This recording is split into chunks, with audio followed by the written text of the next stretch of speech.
Hello, আসসালামু আলাইকুম ভাই ব্রাদার, কি অবস্থা? সবাই কেমন আছেন? আলহামদুলিল্লাহ আমি ভালো আছি। তো আজকে আমি একটা বিষয় নিয়ে কথা বলি। বিষয়টা হচ্ছে যে রিসেন্টলি একটা নতুন নোট বাড়িয়েছে বাংলাদেশে।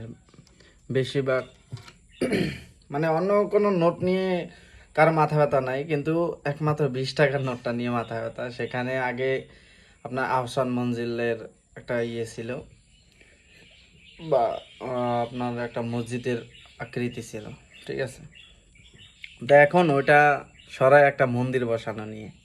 তা এটা নিয়ে আজকে অনেক দিন যাবৎ ফেসবুকে বা বাহিরে অনেক সমালোচনা হইতেছে। তো এই বিষয়টা নিয়ে আমি কালকে রাত থেকে এখন পর্যন্ত আমি এটা নিয়ে একটু ঘাটাঘাটি করছি যে আসলে কি তাই, যে আসলে যেটা দেখলাম যে আসলে না, এটা একটা গুজব।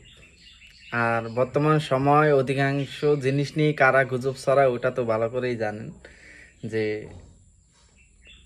কাদের লাভ, কারা এটা নিয়ে কাজ করে, বা কারা গুজব ছড়ায়, কারা ফেক নিউজ তৈরি করে।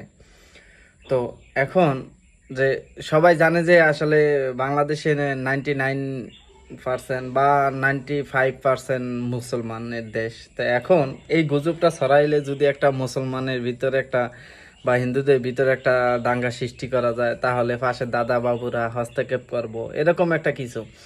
যাই হোক, এই যে যারা এই 20 টাকার নোটটা, অন্তত 20 টাকার নোটটা নিয়ে গুজব ছড়ায় বা এটা বিশ্বাস করে, আমি তাদেরকে বলবো, তাদেরকে বিনীতভাবে অনুরোধ করবো যে আসলে না, এটা গুজব। আপনারা একটু যাচাই বাছাই করেন যে আসলে এরকম কিছুই না। এটা নিয়ে বাংলাদেশ ব্যাংকের গভর্নরও কথা বলছে, বা কর্মকর্তারাও কথা বলছে যে আসলে না, এটা গুজব।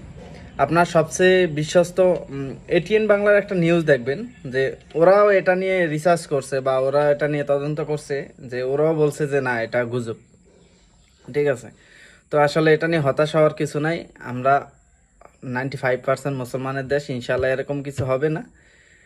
আশা করি যে ইউনুস গভর্নমেন্ট এরকম কাজ করবে না।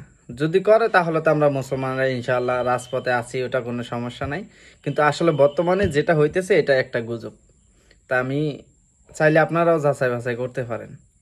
জাস্ট এটুকুই।